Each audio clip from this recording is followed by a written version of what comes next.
All right, guys, welcome back to another video. It's your tutor Disha, and we are continuing the January 2021 chemistry paper 2, and we're at number 4. It says atoms are the smallest particles of elements. However, they are made up of 3 distinct subatomic particles. Complete table 3, which shows the 3 subatomic particles and their properties. So looking at table 3, the first particle here is an electron and it has a charge of -1. Its mass is 0. Then we are required to fill out the other 2 particles from the hint provided in the table. We could just see protons here and neutron here having both masses of 1. The charge of the proton here, however, is positive. So it's a +1. And the neutron has a charge of 0. So that completes our table here easily. Part 2 here. Consider the notation of an atom of an unknown element. Here is the atom of the unknown element. And we are supposed to draw a labeled diagram to illustrate the location, arrangement, and number of each type of subatomic particle in this unknown element. Let's draw it a little bit bigger. So we have the unknown element A with 2 numbers, 29 at the top and 14 at the bottom. So the 29 at the top is the mass number of this unknown element. What is the mass number again? That's right. The mass number is the number of protons and neutrons in the atom. And then 14 at the bottom here shows us the atomic number. What is the atomic number again? This is the number of protons in the nucleus. So the unknown element has 29 combination of protons and neutrons, but 14 protons here.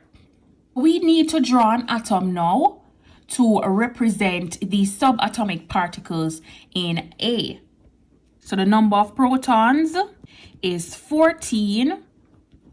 The number of neutrons,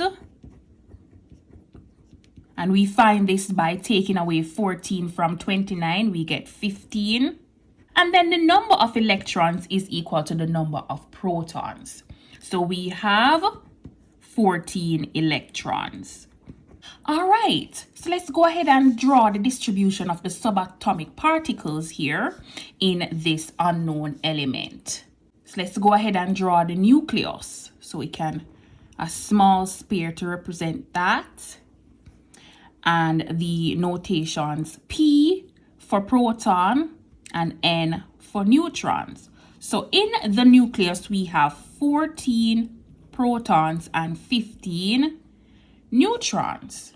Now we need to show the distribution of the electrons around the atom. In the first shell, how many electrons can hold? That's right, 2.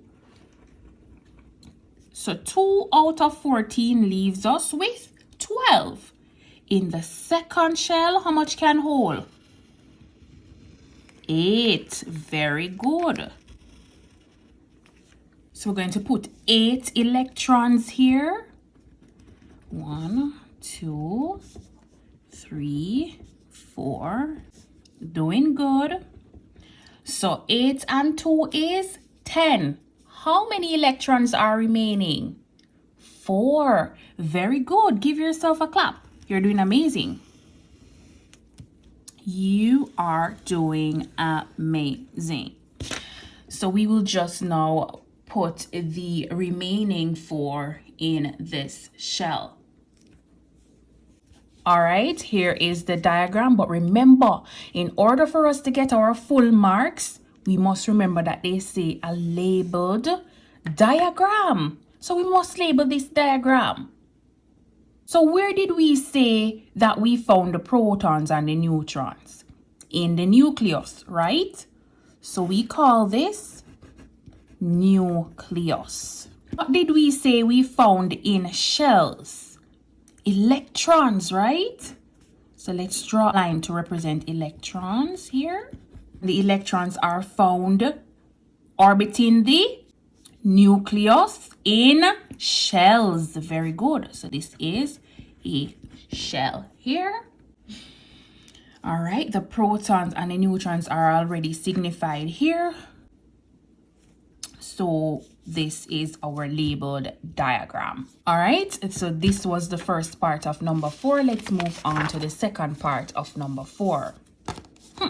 This is a little bit of a calculation now. It says, calculate the number of atoms in 80 grams of calcium. And they are good enough to give us the relative atomic mass of calcium, which is 40 grams, and also Avogadro's constant, which is 6.0 times 10 to the 23rd power. And now we need to calculate the number of atoms in 80 grams of calcium. What we're going to do is divide the weight given in grams, which is 80 grams, by the element's atomic mass, which is 40 grams, and then we're going to multiply this by Avogadro's constant, which is the 6.02 times 10 to the 23rd power. I'm going to say 80 grams divided by the 40 grams. Here we get 2. We're going to multiply this 2 times 6.0 times 10 to the 23rd mole, which is basically 1 mole. And here we should get 1.2 times 10 to the 24. Oh, yes, and grams is being cancelled out there. Sorry. And the unit here is atoms. All right, C. The following observations were made by some students in a home economics class. Observation 1, cucumber slices release water when sodium chloride is added. And observation 2, peas swell when soaked in water. Explain the chemical process that can account for these observations. What are we seeing in observation 1? Water is moving out, right, due to the presence of sodium chloride. And what we're seeing in observation 2 is water is moving in to cause the peas to get swollen. So what is this process? This process is osmosis. And the question says we need to explain it. Osmosis is the movement of water or solvent molecules through a semi-permeable membrane from a region of high to low solute concentration until an equilibrium is established. In observation 1, where the cucumber slices released water when sodium chloride is added, you can see here that through the process of osmosis, water is moving from an area of less salt, we would say low concentration, to more salt, high concentration, which is outside of the slices. Observation 2, the peas swell when soaked in water. This is because the peas were subjected to a solution that had a higher concentration of water molecules than the solution inside the cell.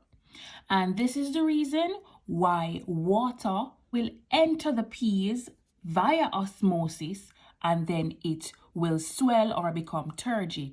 Part 2, state one other example that demonstrate this process. Note they say one other example of this process. So we're still talking about osmosis here. So instead of cucumber slices, we could use the potato strips.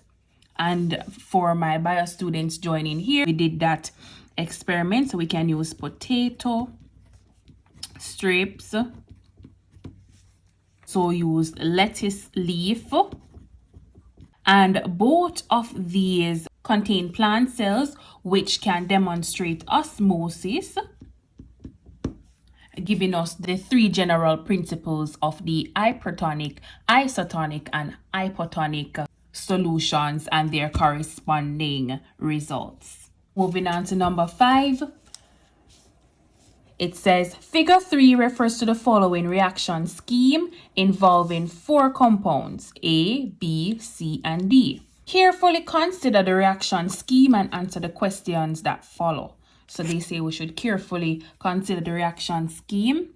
So let's look at it. We're seeing a double bond here. So this is an alkene. The first one here, it's going to a single bond. The next one beside it, we're seeing it's going to a single bond, but it has halogens on it. And this one, we're seeing it going to some single bonds with R groups on it too. And the first part of the question says, identify the types of reactions numbered 1, 2, 3, and 4 in figure 3. Reaction 1, so this is reaction 1, we're seeing an alkene going to a single bond. This reaction is called hydrogenation via addition. So we're adding an hydrogen to the molecule and also breaking the double bond. Reaction 2, this is reaction 2. We're seeing an alkene forming a single bond, which is an alkane, but it also has halogens on it.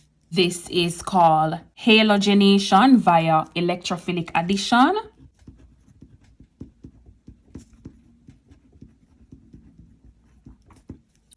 Reaction 3, this is reaction 3 with the alkene forming products like carbon dioxide and water. We call this reaction combustion, and since it fully produced carbon dioxide and not carbon monoxide, we say this is complete combustion.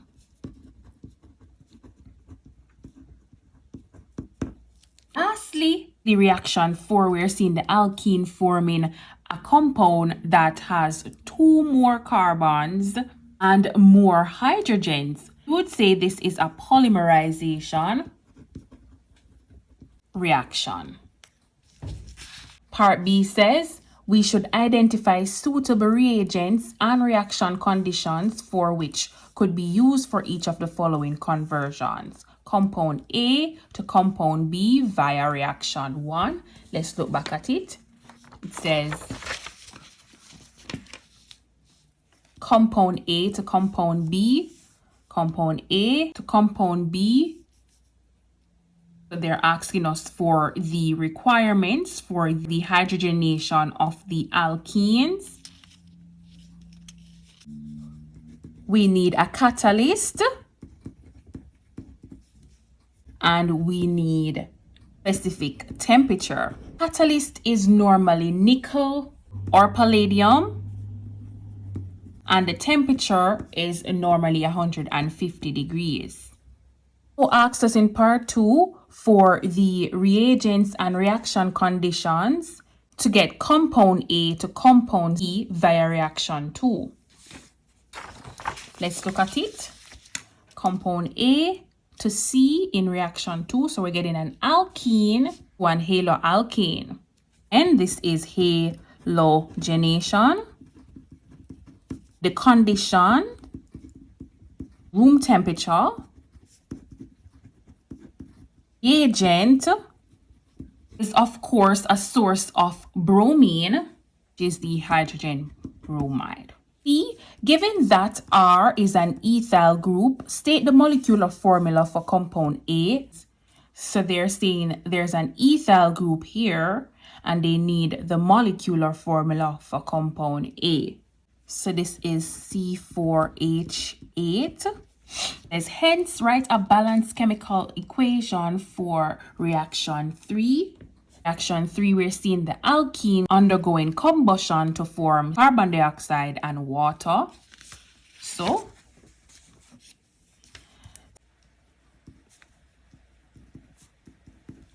this is the balanced chemical equation.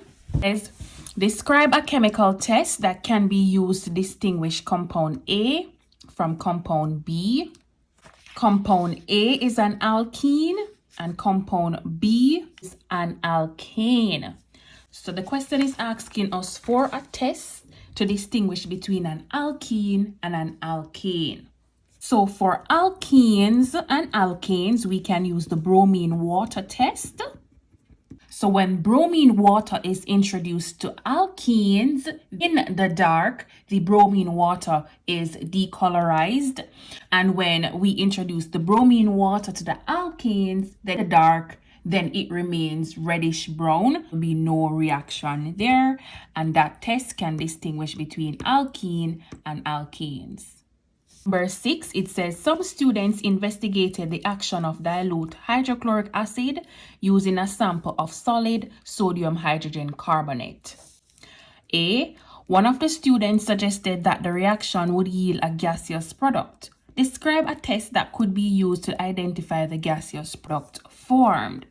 So when we react an acid with an hydrogen carbonate, we get a salt, water, and carbon dioxide. And they're asking us for a test that could be used to identify the gaseous product form. The gaseous product form here would be carbon dioxide.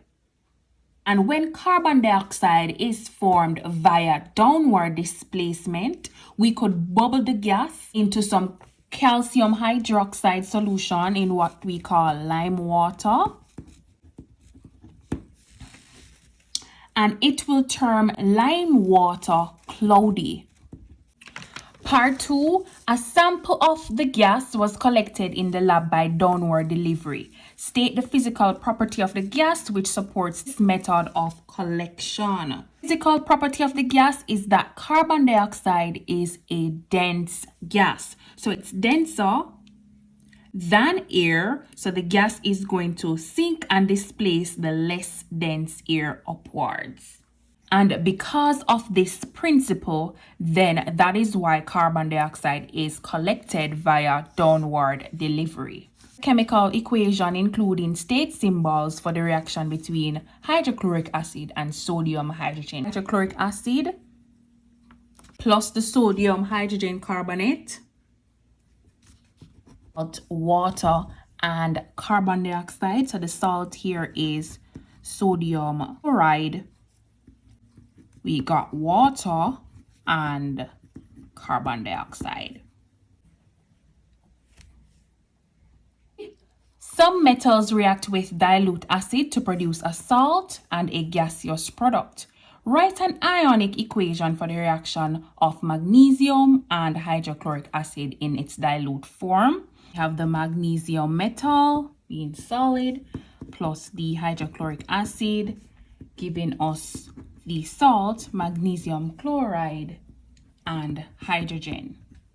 So the ionic equation here is magnesium plus the hydrogen ion giving us the magnesium 2+ plus hydrogen gas. Aqueous, and solid. If you notice the chlorine ions are absent from the ionic equation, it's because they are acting as a spectator ions which do not take part in the ionic reaction. And here you can see in the magnesium is being reduced and the hydrogen is being oxidized. C. Some nonmetals are important to the agricultural industry. Nitrogen is used to manufacture fertilizers such as ammonium sulfate. So I left off a piece of the question, sorry.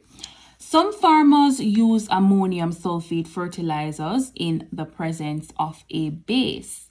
Explain why this is not a good practice. Ammonium sulfate in solution is slightly acidic and they're introducing this in the presence of a base. This is kind of a waste of resources because the nitrogen will end up leaching away from the soil. This is going to leave behind ions such as the hydrogen ions, which will raise the pH of the soil. Part 2. Phosphorus and silicon are two other useful nonmetals. List 2 uses of silicon and 1 use of phosphorus. So silicon and phosphorus.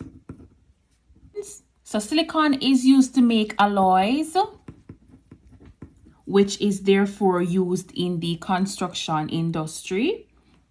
They're also used to make bricks and ceramics. And of course, silicon is used to make the chips in our laptops and in our phones. So in matches. Phosphorus is also used to make LEDs. Of course, in fertilizers, in our NPK fertilizers. And also in our detergents. Lastly, sulfur is a non-metal that burns in air to produce a gas product that dissolves in water to give a colorless solution. Identify the gas formed and state the effect that the solution will have on blue litmus paper. So when we burn sulfur in the air, we produce sulfur dioxide. Sulfur dioxide dissolves in water to produce sulfurous acid, which gives a colorless solution. Can we write the reaction for that? Oh, yes. And this gas is dissolved in water. As I said before, it forms sulfurous acid, which will turn the blue litmus paper red. So we have blue litmus due to its acidity. Thank you for watching and stay tuned for another chem paper.